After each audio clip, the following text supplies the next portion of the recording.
kind of tired of talking about simplicity, actually. So I thought I'd make my life more complex. It's a serious play. So I'm going to go through some slides from way back when and walk through them to give you a sense of how I ended up here. So basically, it all began with this whole idea of a computer. Who has a computer? Yeah, okay, so everyone pretty has a computer. If you have a mobile phone, it's a computer. Anyone remember this workbook? Instant activities for your Apple, free poster in each book. This was how computing began. Don't forget, the computer came out, it had no software. You'd buy that thing, you'd bring it home, you'd plug it in, and it would do absolutely nothing at all. So you had to program it. And there were great programming tutorials like this. I mean, this was great. It's like, Herbie the Apple II. It's such a great way to, they should make Java books like this. And we'd have no problem learning how to program. But this was a great grand time of the computer when it was just a raw, what is it kind of an era. And you see, this era coincided with my own childhood. I grew up in a tofu factory in Seattle. Who of you grew up in a family business? Suffered the torture? Yes. The torture was good. Wasn't it good torture? It was just life-changing, And so in my life, I was in the tofu. It was a family business, and my mother was a kind of a designer also. She'd make this kind of wall of tofu cooking, and it would confuse the customers because they all thought it was a restaurant. It's a bad sort of branding thing, whatever. But anyway, that's where I grew up in this little tofu factory in Seattle, and it was kind of like this, a small room where I kind of grew up. I'm big there in that picture. That's my dad. My dad was kind of like MacGyver, really. He would invent ways to make things heavy. Back here, there's concrete block technology here, and he would need the concrete blocks to press the tofu, because tofu is actually kind of a liquidy type of thing, and so you have to have heavy stuff to push out the liquid and make it hard. Tofu comes out in these big batches, and my father would sort of cut them by hand. I can't tell you, family business story, you'd understand this. My father was the most sincere man possible. He walked into a Safeway once on a rainy day, slipped, broke his arm, rushed out, didn't want to inconvenience Safeway. So instead, my father's arms broken for 2 weeks in the store, and those 2 weeks were when my older brother and I had to do everything. And that was torture, real torture. Because you see, we'd see my father taking the big block of tofu and cutting it, knife in, zap, zap, zap. We thought, wow. So the first time I did it, I went, whoa, like this. Bad blocks. But anyways, the tofu to me was a kind of my origin, basically. And because working in the store was so hard, I liked going to school. It was like heaven. And I was really good at school. So when I got to MIT, as most of you who are creatives, your parents all told you not to be creative, right? So same way, I was good at art and good at math, and my father would say, John's good at math. I went to MIT, did my math, but I had this wonderful opportunity because computers had just become visual. The Macintosh just came out. I had a Mac in hand when I went to MIT, and it was a time when a guy who kind of could cross the two sides, it was a good time. And so I remember that my first major piece of software was a direct copy of then Aldus PageMaker. I made a desktop publishing system way back when, and that was kind of my first step into figuring out how to, these two sides are kind of fun to mix. And the problem when you're younger, for all you students out there, is your head gets kind of big really easy. And when I was making icons, I was like the icon master. And I was like, yeah, I'm really good at this, And then luckily, I had the fortune of going to something called a library. And in the library, I came upon this very book. I found this book. It's called Thoughts on Design by a man named Paul Rand. It's a little slim volume. I'm not sure if you've seen this. It's a very nice little book. And it's about this guy, Paul Rand, who was one of the greatest graphic designers and also a great writer as well. And when I saw this man's work, I realized how bad I was at design, or whatever I called it back then. And I suddenly had a kind of a career goal kind of in hot pursuit. So I kind of switched. I went to MIT, finished, got my master's, and I went to art school after that. And just began to design stuff, like chopstick wrappers, napkins, menus, whatever I could get a handle on. Sort of wheel and deal, move up in the design world, whatever. And isn't that strange moment where you publish your design? Who remembers that moment? Publishing your designs? Remember that moment? Felt so good, didn't it? So I was published. I was like, wow, my design's in a book, after that, things kind of got strange, and I got thinking about the computer, because the computer to me always kind of bothered me. I didn't quite get it. And Paul Rand was a kind of crusty designer, a crusty designer, kind of like a good French bread. He wrote in one of his books, a Yale student once said, "I came here to learn how to design, not how to use a computer. Design schools take heed." This is in the 80s, during the great clash of computer, non-computer people. Very difficult time, actually. And this, to me, was an important message from Rand. And so I began to sort of mess with the computer at the time. This is the first sort of play thing I did, my own serious play. I built a working version of Adobe Illustrator-ish thing. It looks like Illustrator. You can draw. It was very hard to make this, actually. It took a month to make this part. And then I thought, what if I added this feature, where I could say, at this point, you can fly like a bird. You're free, kind of thing. And so I can sort of change the kind of stability with a little control there on the dial. And you can sort of watch it sort of flip around. And this is in 1993. And when my professors saw this, they were very upset at me. They were saying, "Why is it moving?" They were saying, "Make it stop now." And I was saying, "Well, that's the whole point. It's moving." And he says, "Well, when's it going to stop?" And I said, "Never." And they said, "Even worse. Stop it now." That's how I got started in this whole idea of what is this computer? It's a strange medium. It's not like print. It's not like a video. It lasts forever. It's a very strange medium. So I went off with this and began to look for things even more. And so in Japan, I began to experiment with people. This is actually bad. Human experiments. I would do these things where I'd have students become pens. There's blue pen, red pen, green pen, black pen, and someone sits down and draws a picture.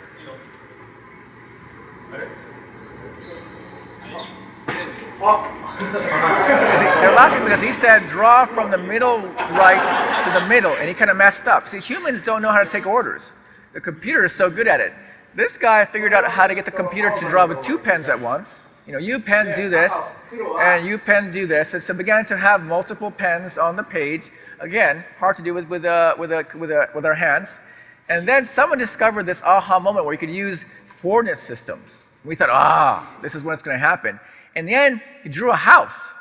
It was the most boring thing. It became computerish when we began to think computerish, the XY system. And so that was kind of a revelation.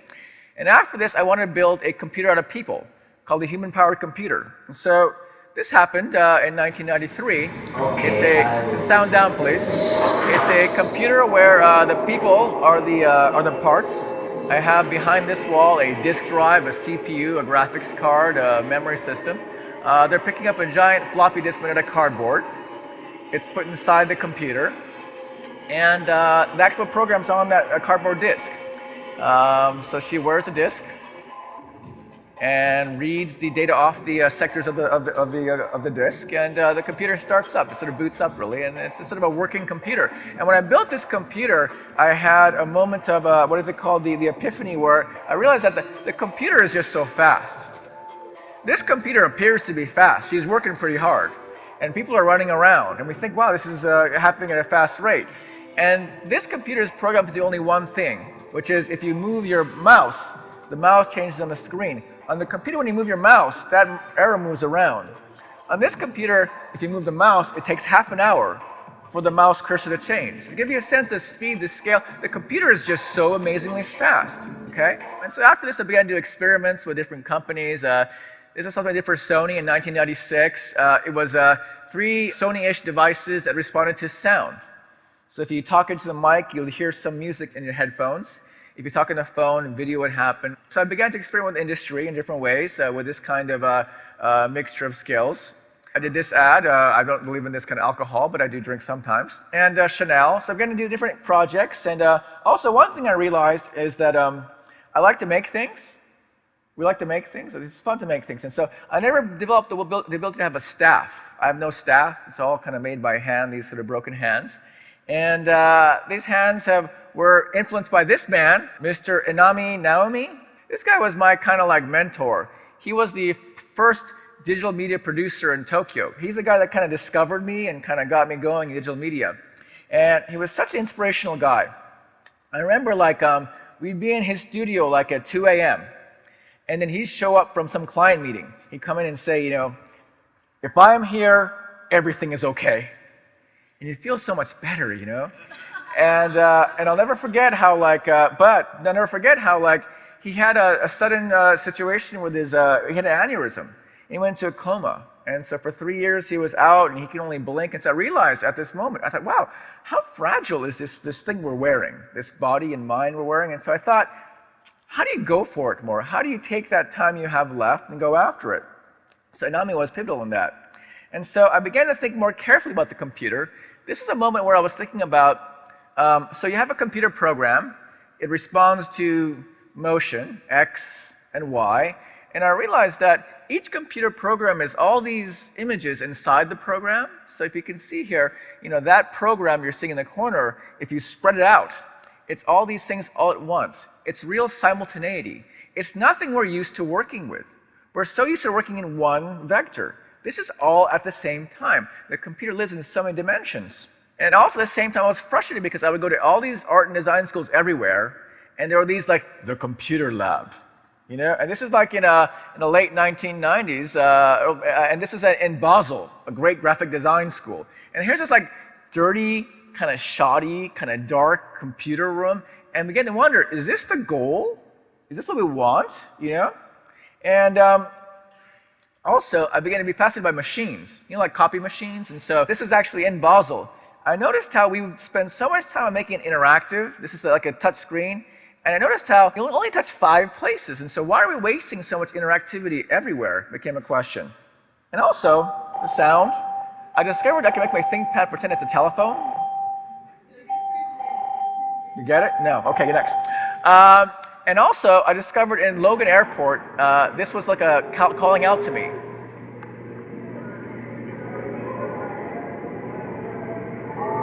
you hear that? It's like cows. This is at 4 a.m. in Logan. So I was wondering, what is this thing in front of me, this computer thing? It didn't make any sense.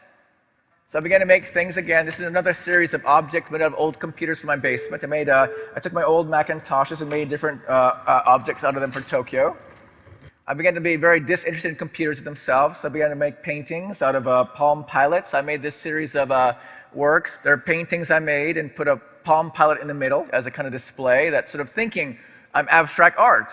What am I? I'm abstract. And so it keeps thinking out loud of its own abstraction. I began to be fascinated by plastic. So I spent 4 months making 8 plastic blocks perfectly optically transparent as a kind of a release of stress. Because of that, I began interested in blue tape. So in San Francisco at CC, I had a whole exhibition on blue tape. I made a whole installation on blue tape, blue painter's tape. And at this point, my wife kind of got worried about me.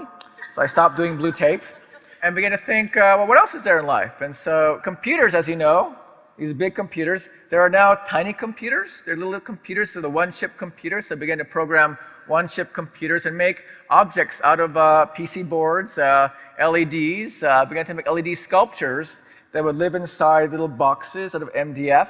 This is a series of light boxes I made for a show in Italy. Very simple boxes. You just press one button and some LED interaction occurs. This is a series of lamps I made. This is a bento box lamp. It's sort of a plastic rice lamp. It's very friendly. I did a show in London last year made out of iPods. I used iPods as a material. So I took 16 iPod Nanos and made kind of a nano fish, basically, recently. This is for Reebok. I'm doing shoes for Reebok as well, as a kind of a hobby of apparel. So anyways, there are all these things you can do, but the thing I love the most is to taste the world. The world is just so tasty. We think we go to a museum, that's where all the tastes are. No, they're all out there. And so this is like in front of the Eiffel Tower, really, actually, around the Louvre area. This I found where nature had made a picture for me. This is a perfect 90-degree angle by nature. Isn't this a strange moment where these things kind of appear? We all are creative people. We have this gene defect in our mind. We can't help but stop, right? This feeling, it's a wonderful thing. It's the forever, always on museum. This is from the Cape last year. I discovered that I had to find the equation of art and design, which we know as circle, triangle, square. It's everywhere on the beach, I discovered. I'm going to collect every instance of circle, triangle, square. I put these all back, by the way. And I also discovered how some rocks are twins separated at birth. This is also out there. I'm like, wow, how'd this happen kind of thing. I brought you guys two together again. So, 3 years ago, I discovered the letters MIT occurring in simplicity and complexity. My alma mater, MIT, and I had this moment, kind of my M. Night Shyamalan moment, where I thought, whoa, I have to do this. And I went after it with passion. However, recently this RISD opportunity kind of arose, going to RISD, and I couldn't reconcile this really easily because the letters had told me MIT forever. But I discovered in the French word raison d'etre, I was like, wait a second. And there RISD appeared. And so I realized it was okay to go. So I'm going to RISD. Actually. Who's a RISD alum out there? RISD alums? Yeah, RISD. There we go, RISD. Woo, RISD. I'm sorry, Art Center. Art Center is good too. RISD is kind of my new kind of passion, and I'll tell you a little bit about that. So, RISD is, I was outside RISD, and some student wrote this on some blog, whatever. I thought, wow, RISD wants to know what itself is, and I have no idea what RISD should be, actually, or what it wants to be. But one thing I have to tell you is that although I'm a technologist, I don't like technology very much. It's kind of the two things. People say, are you going to bring RISD into the future? And I say, well, I'm going to bring the future back to RISD, is my perspective. Because in reality, the problem isn't how to make the world more technological. It's about how to make it more humane again. And if anything, I think RISD has a strange DNA. It's this strange exuberance about materials, about the world, a fascination that I think the world needs quite very much right now. So thank you, everyone.